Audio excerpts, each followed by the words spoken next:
सभी को मेरा प्यार भरा नमस्ते। आशा करती हूँ आप सभी ठीक होंगे। मैं भी बिल्कुल मस्त हूँ। और करते हैं आज की ब्लॉगिंग की शुरुआत। और ब्लॉगिंग की शुरुआत हो रही है शाम और उत्तराखंड के चमोली ज़िले से। और दोस्तों आगे बहुत कुछ बताती हूँ। मेरी जो मैंने लगाया हुआ है सोल्टी, इसे देख के आप समझ ही गए होंगे कि या तो मैं घास को जा रही हूँ या तो गाय के लिए बिछोना लेने जा रही हूँ। तो मैं जा रही हूँ गाय के लिए बिछोना लेना। आपको भी दिखाती हूँ हम कैसे बिछोना को कैसे लेते हैं, कैसे लेकर आते हैं। बने रहिए मेरे साथ लास्ट तक, आगे बताती हूँ। दोस्तों इस टाइम आप देख रहे होंगे शाम का वक्त है और थोड़ा सा मतलब धूप नहीं है तो अंधेरा सा लग रहा होगा, फिर भी आपको दिखाई तो दे रहा होगा। दोस्तों प्लीज़ आप आगे तक बने रहना, वीडियो को बिल्कुल भी स्किप नहीं करेंगे, क्योंकि मैं आज आपको बताऊंगी कि हमारे वहाँ के उत्तराखंड के लोग कैसे बिछौना लेकर आते हैं जंगल से। और ये रहा हमारा जंगल। चलिए ऊपर चलते हैं। दोस्तों हमारे इधर कुछ इस तरीके से टेढ़े मेढ़े रास्ते होते हैं जंगल के, क्योंकि जंगल में कोई सरकारी योजना नहीं चलाई जाती है ज़्यादातर, क्योंकि जंगल जंगलात के अधीन होती है और इसलिए वहाँ सड़कें नहीं बनाई जा सकती।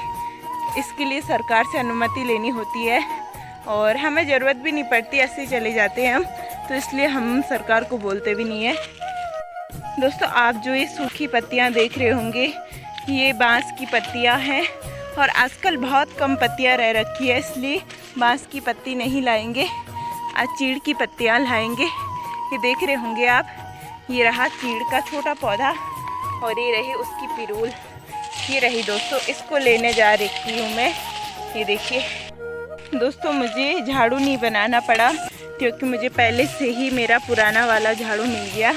और ये रहा दोस्तों, आप देख रहे होंगे जो मैंने झाड़ू बनाया है, ये छोटे छोटे पौधे की टहनियाँ तोड़ के एक झाड़ू की तरह आकार देके, ये देखिए दोस्तों बहुत अच्छा खासा झाड़ू है ये और इससे बहुत अच्छे से सफाई होगी।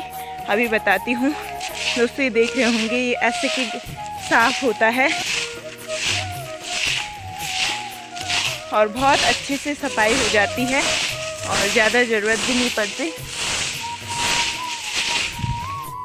दोस्तों मैंने थोड़ा बहुत यहाँ पे इकट्ठा कर लिया है और इसे मैं इसमें डाल देती हूँ। इसे हम सोल्टी कहते हैं और हमारे उत्तराखंड में जो आपको ये बड़े बड़े छेद दिखाई दे रहे हैं इस पर, इसे सोल्टी कहा जाता है। और एक दूसरी टाइप की इसी तरह की होती है, उसको हम कंडी कहते हैं। उस पर इतने बड़े छेद नहीं होते हैं, छोटे छोटे छेद होते हैं और एकदम पूरा सिंपल बनाया हुआ होता है, कहीं पे भी ज़्यादा बड़ा छेद नहीं होता है और इस पे बड़े छेद हैं। ये सोल्टी और वो कंडी होती है। इसे मैं भर लेती हूँ, उसके बाद थोड़ा और ले लेती हूँ यहाँ से। दोस्तों यहाँ आते आते मैं भूल गई कि मैं दरांती भी लेके आई थी और इससे सफाई करना भूल गई। जो ये मैंने आपको दिखाया था ना झाड़ू, इसका यूज़ तब होता है जब हम बांस की पत्ती को लेके आते हैं, लेकिन इस समय मैं पिरूल को सोर रही हूँ, हमारे वहाँ सोरना कहते हैं, और इसलिए मैं इस दरांती का प्रयोग कर रही हूँ। ये ऐसे सोरा जाता है दोस्तों।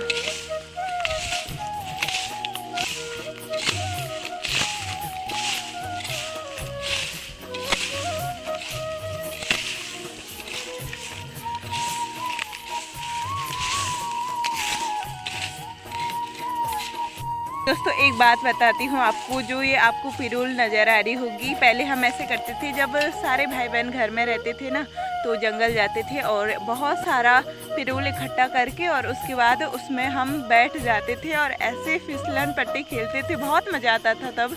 और अब वैसे कोई घर में रहता नहीं है तो इसलिए अकेले मैं नहीं खेलती।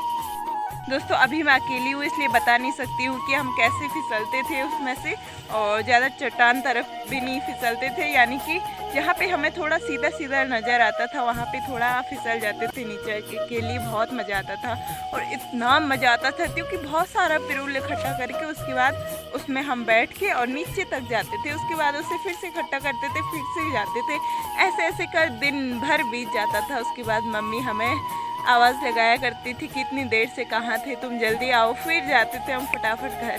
दोस्तों जो हमारे गांव है ना, यहाँ मतलब अगर कोई जंगल से ये सारा नहीं ले जाएगा ना तो ये सब यहीं रह जाता है, उसके बाद फालतू वेस्ट हो जाता है।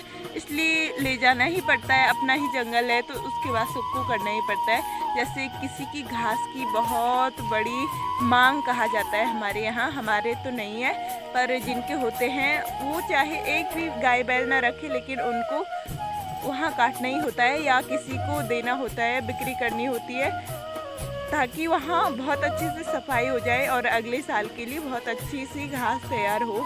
और इस प्रकार हमारे वहाँ की ये संस्कृति होती है दोस्तों। और जैसे शहरों में ये सब काम नहीं होता है, वहाँ गाय बैल नहीं रखे जाते हैं, इसलिए वहाँ ये सब नहीं होता है, इसलिए कोई जानता भी नहीं ज़्यादातर। लेकिन हमारे गांव में अभी भी ये सब होता है और कई लोगों की तो गाय बैल नहीं होते हैं लेकिन हमारे तो है दोस्तों। हर टाइम हमें वैसा नहीं मिलता है जैसे पहले था या हर टाइम, क्योंकि हर एक समय बदल रहा होता है, कभी खुशी के मौके तो कभी दुख। तो जिस समय भी आपको खुशी का मौका मिले उसे गंवाना नहीं चाहिए, तुरंत उसमें जी लेना चाहिए। क्योंकि कई लोग होते हैं ना कि एकदम से खुश नहीं होते हैं और बाद में उन्हें बहुत सारा कष्ट भी होता है। लेकिन इस अवसर को मत गवाइए दोस्तों। आपको जब भी खुश होने का मौका मिल रहा है तो हमेशा मुस्कुराते रहिए, खूब नाच लीजिए, खूब खुश हो जाइए। और मैं तो ऐसी ही हूँ दोस्तों, छोटी छोटी खुशियों को जी लेती हूँ, मुझे बहुत अच्छा लगता है। दोस्तों जो आप ये पिरूल देख रहे हैं इसके कई सारे लाभ हैं जिसे हम कह सकते हैं। इस पिरूल से दोस्तों हम आग भी जलाते हैं हमारे गांव में।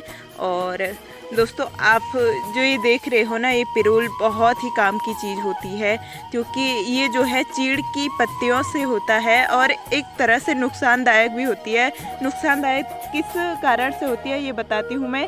क्योंकि जब ना पिरूल के जंगल में अगर थोड़ी सी भी कहीं पे आग लग जाए तो वहाँ इतना भयानक फैल जाता है, क्योंकि पिरूल आपने देखा होगा एक से एक जुड़ी हुई होती है और अगर किसी ने थोड़ी सी भी आग लगा दी तो पूरे जंगल में पहुँच जाती है। और अक्सर इसी टाइम पे पता नहीं लोग आग क्यों लगा लेते हैं और उसके बाद पूरा जंगल जल जाता है और सारी घास भी जल जाती है दोस्तों।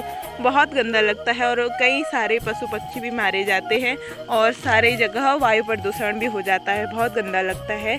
ऐसा मत कीजिए दोस्तों। कई लोग होते हैं जो कि उन्हें साफ सफाई, मतलब ये नहीं कह सकते हैं हम केवल गांव के लोग ही आग लगाते हैं, कई बार शहरों के कुछ लोग भी आते हैं और आग लगा के चले जाते हैं। कुछ इस वजह से क्योंकि दोस्तों जो होते हैं ना, जो पेड़ होते हैं जंगलात के, उनको लोग चाहते हैं कि अपने आप नीचे गिर जाए, उसके बाद हमें फ़ाइन भी नहीं पड़ेगा। क्योंकि जब कोई चीड़ का पेड़ काटते हैं ना तो उसमें हमें पैसे देने पड़ते हैं पहले और फिर उसे काटा जाता है। लेकिन कई लोग चाहते हैं कि हम बिना पैसे दिए ही हम अपनी लिए वो लकड़ियाँ बना सके, कड़ियाँ बना सके खिड़की दरवाजे के लिए। कई लोग होते हैं कि जंगल में आग लगा के छोड़ देते हैं, इससे कई जंगली जानवर मारे जाते हैं दोस्तों, बहुत गंदा लगता है। और कई सारी जो जड़ी बूटियाँ हैं वो भी ऐसे ही जल जाती है, कुछ भी पता नहीं चल पाता है। और हरे भरे जंगल में आग लगाने से बहुत नुकसान है दोस्तों, ऐसा कभी नहीं करना चाहिए।